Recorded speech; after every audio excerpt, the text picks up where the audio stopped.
Now, if you get bloated often, then your number one priority right now should be stimulating your migrating motor complex.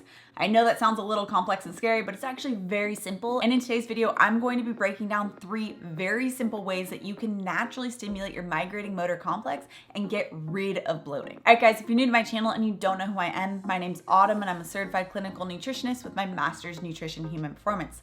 On my channel, I'm typically talking about the science-backed and holistic methods that you can use in order to achieve your wellness dreams. So if you have a wellness goal in mind, make sure you subscribe. Okay, but first, what is the migrating motor complex? Let's shorten that to the MMC just to make that simple. This is essentially the house cleaning mechanism within your GI tract. It's a series of contractions and secretions that starts at your lower stomach and goes all the way through your small intestine, and it also includes your gallbladder and your pancreas. And what it does is basically flushing out the left behind food and bacteria from your small intestine and pushing it into your colon. Because if that food and bacteria is left behind in your small intestine, what happens is that bacteria can start to ferment it. And this basically means the bacteria starts to eat the food that's within your small intestine. And one of the main byproducts of this fermentation is gas. So you can essentially just think of it as little bacteria farts going on inside of your small intestine. And that gas is getting trapped within your small intestine, which is pushing your belly out and causing that bloating. And thankfully, we have the MMC, which naturally pushes out the bacteria and the food from your small intestine so that you don't get that bloating. But if you don't stimulate your MMC, then that gets left behind and the result is that severe bloating. Now, one thing to note is that in order to even have your MMC pathway work, you need to not be eating.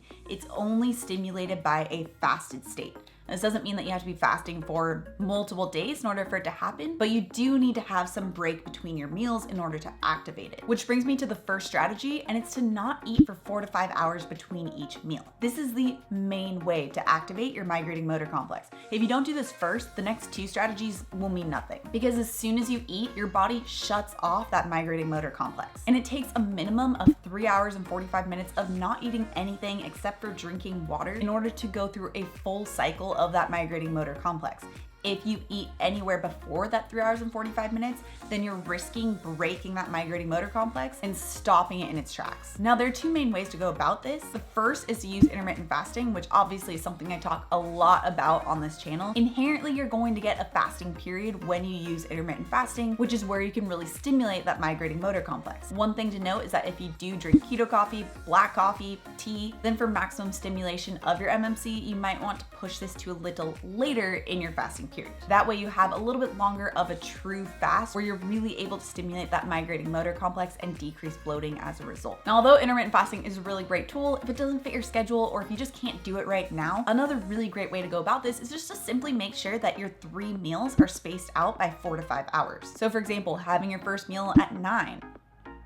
Simple math always gets me. Then having your second meal at 2. Then having your third meal at 7 p.m. That way, even though you're not using a fasting period, you're still able to get those gaps between meals. Now, in order to even be able to make it that 4 to 5 hours between meals, it's crucial that you are eating until satiated. So this is where even if you aren't using intermittent fasting, you can still use that AN nutrient timing within the complete intermittent fasting bundles and all those really highly satiating meals and recipes that are within the bundle in order to get those gaps between meals and stimulate your migrating motor complex. I'll have the details for the complete intermittent fasting bundle down in the description below. Okay, number 2, have ginger tea after your lunch or your dinner. Now, ginger acts as a prokinetic within the body. This basically just means that it helps stimulate that MMC. However, one of the main stimulators as well for the MMC is just not eating anything. So that's why it's important to have this ginger tea right after your lunch or right after your dinner so that you don't risk breaking that MMC in the middle of its action. I like to use fresh ginger slices where I just cut up about 1 inch worth of ginger, put it in some water, let it steep for about 10 minutes so you really extract that ginger. Just make sure that you don't add any sugar to it because that sugar could actually then feed the bacteria that's in your small intestine that's left behind inadvertently as well and lead to further bloating. Okay, number 3,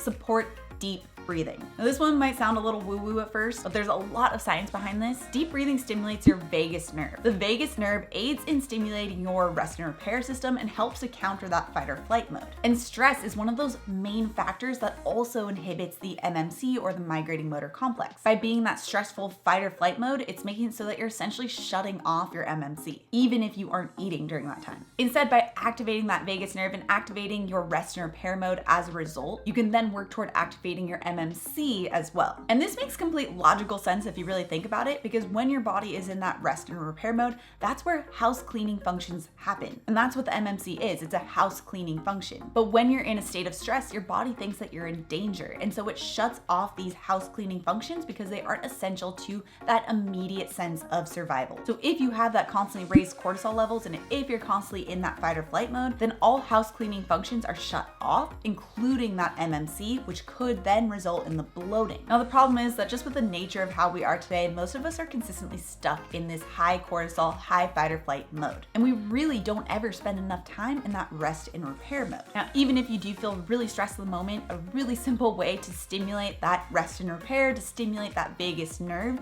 is by incorporating deep abdominal breathing. Now, there are a variety of ways to go about this. You could just simply sit at your desk, close your eyes, and breathe deeply into your stomach. One way to know that you're doing it right is that if your chest or if your rib cage is expanding, that means that you are not doing abdominal breathing. You want to essentially keep your rib cage in that same position and feel as if you're pushing your stomach down when you're breathing. This will cause your lower belly and your belly button to push out rather than your rib cage pushing sideways. So try and focus on pushing your lower belly out by keeping your rib cage stable, and that's where you can get that abdominal breathing. In order to further stimulate your vagus nerve, you could check with your local chiropractor as well, because even if you are doing plenty of deep breathing, if you have a subluxation, that could really inhibit the vagus nerve function. Now, if you've never been to a chiropractor before and you have no idea what it looks like, my dad, who is a chiropractor, filmed a video of him adjusting me. So you can just check out how the process goes with this video right here. Now, if you're looking to use intermittent fasting in order to stimulate your MMC and in order to de-bloat, make sure that you aren't making these really common break fast mistakes that I see all the time with this video right here. Also, if you're new to my channel and you love this science-backed information,